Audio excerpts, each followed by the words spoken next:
Hi everybody, John Cena here and welcome to FunkQuest Season 4, Episode 7. And we have a new Funkster and an old Funkster. I wonder who sorted this out. It must be clever to put new and old people together. We have a runner-up from Season 1 and we have a brand new Funkster to the game. Cathy, tell us where you're dialing in from. The Central Coast of California, which is halfway between San Francisco and LA. I have a question for you. Last time you were on, you were the world champion at swimming pool karate. Are you still the champion? Quite possibly. I have not swimming pool karate in quite some time. So I definitely haven't seen it on the TV.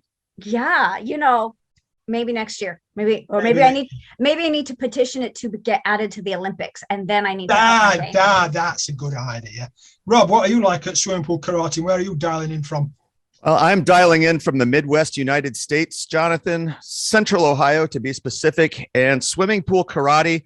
I'd never even heard of such a thing. So I'm thinking Cathy may have some life experience that I am unaware of, but I hope to offer the same. There you go. I think you'll generally get the idea if you go swimming, Rob, and your arms go like that. Anyway, let's get on with the rules. The rules are very simple. Each Funkster will get 5 questions. They pick an icon. It will reveal a question which may or may most likely not have anything to do with the icon. Each Funkster gets a minute. When the minute's up, that's the end of that question. At the end, we will ask you listeners to pick a winner who will go through to the quarterfinals. I will tell you how to vote at the end. The rules are very simple. No swearing, no politics, no religion. Apart from that, say what you want. Now, Cathy, I'm going to put you into bat first because you are runner-up from Season 1. And just so we know, so Rob knows how it works, you can pick a camera, a chess piece, some bright yellow pencils, or some strawberry buns. Let's go with the pencils. Pencils. What film quotes do you use on a regular basis? Oh, one of my favorites is "I'm not freaking out, I'm freaking in." What's that from? It's from Kung Fu Panda 2. So, I'm quoting a very intellectually stimulating film, obviously. Yeah. I just love it because it's really about like when we're going through difficult times in our lives, that really all of the challenge is our internal perspective.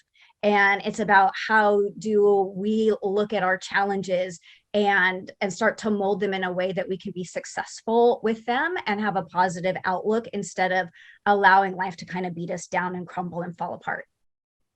I'm not freaking out, I'm freaking in. Yeah.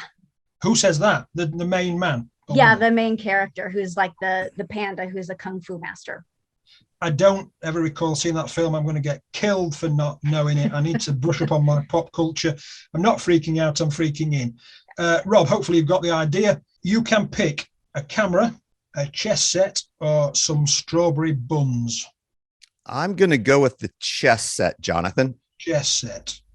In normal times, how many times a year do you have a holiday or vacation? Oh, I am typically on permanent vacation. So it's how many times a year would I work is be the better question for me. But I'm going to say, counting them up right now, at least 5 times, Jonathan. I will go on a vacation at least 5 times a year. And it doesn't have to be anything extravagant or long or,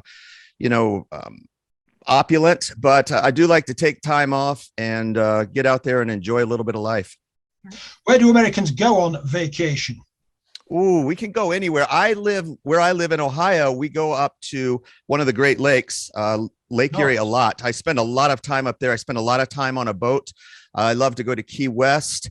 I also am a huge fan of mountain sports and snow sports. So we try to get out west and do some snowboarding and snow skiing at least once a year. I just thought, we choose from Italy, France, Spain, Germany, whatever. And I just thought, well, you can't do that, but you've got the whole world in your country, haven't you? Yeah, it seems like it. I was over in Europe and it was amazing how small the actual countries are because we were traversing through different countries. And I'm like, that's basically a state in the United States in some instances. Cathy, question 2, a water drop, a fairground ride, some wallpaper, or soccer player, as you would say. Water drop. Water drop. When you were younger, what freaked you out? The basement of my parents' house. It was so weird down there because it was like dank and sort of damp and dusty and musty, and I was sure that all of the ghosts and like evil spirits lived down there. And we had a little bit of storage, and sometimes when I was told, go down to the basement and get blah blah blah, I would have like a visceral reaction, like, so creepy. We ghosts cropped up in a previous episode. We worked out the thing about ghosts is that they eat pizza and drink beer. There you go. So what's the worst thing that could possibly happen down in your mum and dad's basement, your mum and dad's house? Poltergeist was a movie that was out when I was a kid, and like they took the kids and like trapped them in the television. So maybe they were gonna get me. There we go. Question 2, Rob. Yeah, I would like to go with, I believe it's the wallpaper. Who said something you will always remember? A good friend of mine once told me, if you ever want to know why something is, follow the money. And her name is Cathy Eshelman, and I hope she'll be watching this. So Cathy, tip of the cap to you. I don't see you that often, but I still run around and I drop that quote and I footnote it with your name. What does Cathy do? Cathy is a marketer, and she makes jewelry, believe it or not. And she's made a pretty decent living doing jewelry. She's also an entrepreneur and has run some small businesses. But we were engaged in a conversation one night and, asking why. And she said, if you ever want to know why something is, typically follow the money. Follow the money. Cathy, if you want to be on the show, one-off special against Rob, just get in touch and we'll do a special show with you and Rob, assuming that he's the winner. Yeah, there'd be a lot of laughing, Jonathan. A lot of laughing. That's good. Excellent. Question 3. Cathy, you can pick a red London bus, some strawberry buns, pirate, or as we know him now, terrorist, and some red wool. Let's go with the strawberry buns. Strawberry buns.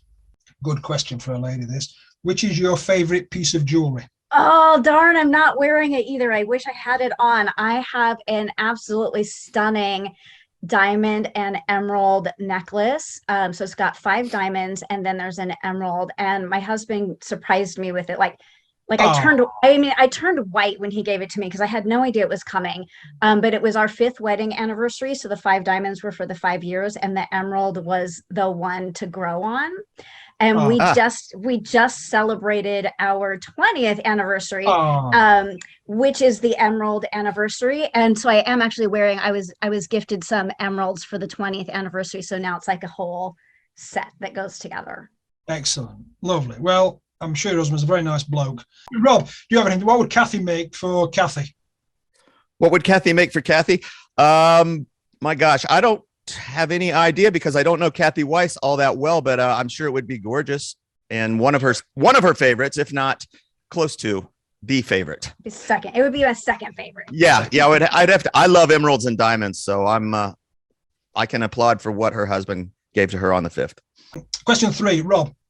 You can pick a red London bus, a pirate, or some red wool. I'm going to go with a pirate, Jonathan. When did you last trust your instincts? Oh, I always trust my instincts. I'm a firm believer in instinctual intuition and the process of evolution and the 30,000 years of what went into all of our instinctual inclinations. I'm going to say, when did I last trust them? It would have been Thursday night, would have been Thanksgiving here in the United States. And my instinct was not to have another pint. And I did not have another pint. And I woke up feeling pretty darn good on Friday, whereas could have made a bad decision and gone down a slippery slope and stayed out way too late. Do you when you go out, do you order pints of like a pint of beer? Is that what you would order? A pint? Yeah, I'm partial to pints of IPA, and I love to try exotic IPAs. Yeah, we have that in India Pale Ale. Yep. Yeah, do you know why it's called an India Pale Ale? It was called India Pale Ale, and it's high in alcohol content because they had so far to take the ale to India that they had to brew it with a higher alcohol content to keep it free of pathogens. I did not know that. Take that one to the bank. Take that now. What other show would you get a lesson on brewing? It's like a pale colour, right? Like a straw, what we call a straw. Very hoppy. Very hoppy. Yes, hoppy, yes. Cathy, question, are we on 4? Yes, we are. Yes. Rubbish tip, some spaghetti, a swan, or some people running to go into the water, some swimmers. Let's go with the swimmers. Now, in your role as world champion of swimming pool karate, when did you last need to see a physio? Well, I see a chiropractor. Does that count? Yeah, of course it does. Tell us about that. Okay. Yeah. So right now I see a chiropractor for 2 things, for my neck and for my low back. And the low back, I feel like, is really the one that's more, the neck is just, thanks to this kind of stuff. But the low back is really because I have spent a lifetime being really physically active in things like gymnastics and cheerleading and really like impressive looking yoga poses. And I did pole fitness for a lot of years, which has a lot of back bending and contortionist type things. And my body just said, wow, you did that a whole heck of a lot. And so the lower back is just kind of messed up from constantly being in this big dramatic arched position. So my chiropractor, actually what he does is he removes adhesion, which is a buildup of excessive gunk in the tissues. That sounds like it might be painful. It is. It's like in the moment there can be like some tears spark in my eyes. And I've had one time I did have to tell my husband that the thumbprint on my butt was from the because it's pretty intense, but afterwards I feel amazing. So Rob, I assume you're not into pole dancing, so you get question 4 instead, which is some tires, some spaghetti, or a swan. I'm going to go with the rubbish pile, the tires. When did you last do a slam dunk, which could be physically or metaphorically? Ooh, slam dunk. Well, let's go physically. I have never slam dunked anything in my life. I did get cut from 8th grade basketball, and I've never played the game of basketball since. I typically don't slam dunk on anyone because I know what comes around goes around. And but I do love to drop the mic when I get the chance to stand on a stage and present to an audience. I like to have something in my back pocket that would be a mic drop. And I know you're probably going to ask me, what would you say right now as I am to wrap up this question? And I don't have one, Jonathan. No. I was going to ask you, how do you get cut from 8th grade basketball? How old were you and how did it feel? Oh, it felt terrible. And I thought the coach had made a mistake. So I went back to school on the Monday. We got cut on the Friday. I went back to school on a Monday, and I hung around his room in particular that day of school, thinking he might come out and go, "Hey, Rob, I made a mistake. You did make the team." How old were you at this point?